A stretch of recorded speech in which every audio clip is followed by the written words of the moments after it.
आज की कहानी एक छोटे से जीव से शुरू होती है जो यह बताती है कि जीवन में दूसरों की बातों को दिल में इतना नहीं लेना चाहिए कि हम अपनी मंजिल तक पहुंचना ही भूल जाएं। एक 48 पाँव का जानवर था।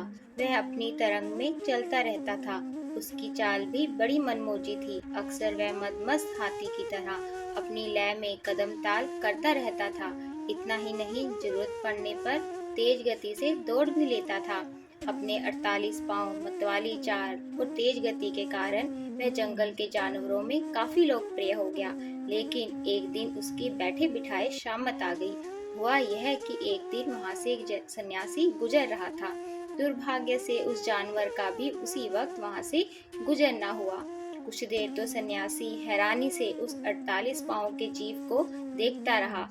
ऐसा जीव उसने कभी नहीं देखा था। वह उससे बहुत प्रभावित भी हुआ, लेकिन आदत से मजबूर उस सन्यासी ने जीव को बुलाया और ज्ञान देने लगा।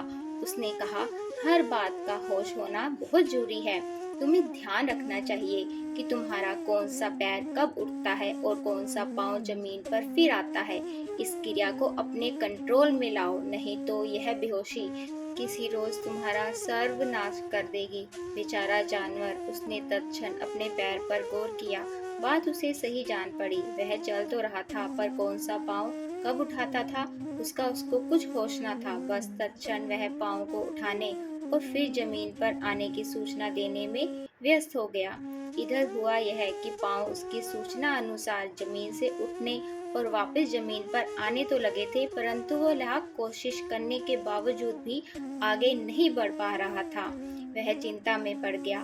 फिर उसने सन्यासी को कहा कि वह उसकी मदद करे, पर सन्यासी का काम तो ज्ञान देना था जो उसने दे दिया था। अब वह कुछ नहीं कर सकता था और वहां से चला गया। बेचारा जीव घंटों तक वहीं पड़ा रहा। भूख प्यास से वह वहीं मर गया।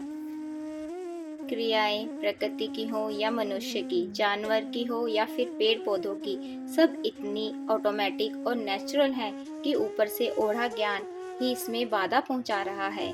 बस यह अनावश्यक जगहों पर जो ज्ञान लेने और देने की होड़ मची है, उसी ने मनुष्य की हंसी छीनी हुई है।